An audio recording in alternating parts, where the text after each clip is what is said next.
हर हर महादेव। सोमवती अमावस्या व्रत कथा। एक गरीब ब्राह्मण का परिवार था। उस परिवार में पति पत्नी एवं उनकी एक पुत्री भी थी। उनकी पुत्री समय के गुजरने के साथ साथ धीरे धीरे बड़ी होने लगी। उस पुत्री में बढ़ती उम्र के साथ सभी स्त्रियोचित सगुणों का विकास हो रहा था। वह कन्या सुंदर, संस्कारवान एवं गुणवान थी, परंतु गरीब होने के कारण उसका विवाह नहीं हो पा रहा था।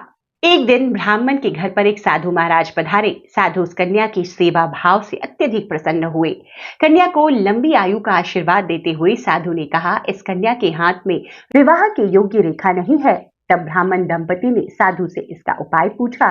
कन्या ऐसा क्या करे कि उसके हाथ में विवाह योग्य बन जाए। साधु महाराज ने कुछ देर विचार करने के पश्चात अपनी अंतर्दृष्टि में ध्यान करके बताया कि कुछ ही दूरी पर एक गांव में सोना नाम की एक धोबिन महिला अपने बेटे और बहू के साथ रहती है, जो बहुत ही आचार विचार एवं संस्कार संपन्न तथा पति परायण है। यदि यह सुकन्या उस धोबिन की सेवा करे और वह महिला इसकी शादी में अपनी मांग का सिंदूर लगा दे तथा उसके बाद इस कन्या का विवाह हो जाए, तो इस कन्या का वैधव्य योग मिट जाएगा।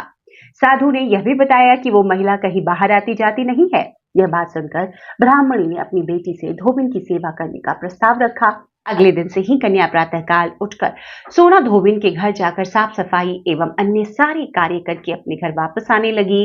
एक दिन सोना धोबिन अपनी बहू से पूछती है कि तुम तो सुबह ही उठकर सारे काम कर लेती हो और पता भी नहीं चलता। बहू ने कहा, माँ जी, मैंने तो सोचा कि आप ही सुबह उठकर सारे काम खुद ही कर लेती हैं।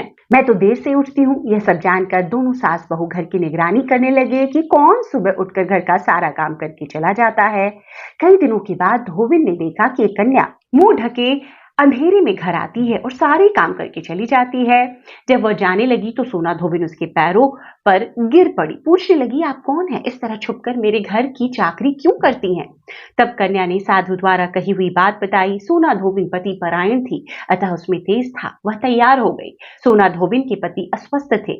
उसने अपनी बहू से अपने लौट आने तक घर पर ही रहने को कहा। सोना धोबिन ने जैसे ही अपनी मांग का सिंदूर उस कन्या की मांग में लगाया, सोना धोबिन का पति मर गया। उसे इस बात का पता चला।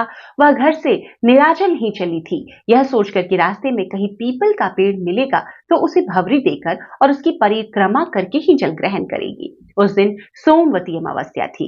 ब्राह्मण के घर मिले पुए पकवान की जगह उसने ईंट के टुकड़ों से 108 बार भवरी देकर 108 बार पीपल पेड़ की परिक्रमा की और उसके बाद जल ग्रहण किया। ऐसा करते ही उसके पति के मृत शरीर में जान वापस आ गई। सोना धोबिन का पति फिर से जीवित हो गया। उधर उस ब्राह्मण की कन्या का विवाह भी हो गया और वह भी सुखपूर्वक अपना जीवन बिताने लगी। तो इस प्रकार सोमवती अमावस्या की एक कथा यहाँ पर संपन्न होती है। उम्मीद करती हूँ आपको कथा पसंद आई होगी। कथा अगर पसंद आई हो तो ज्यादा से ज्यादा लोगों तक शेयर जरूर कर दीजिएगा। जय श्री राधे।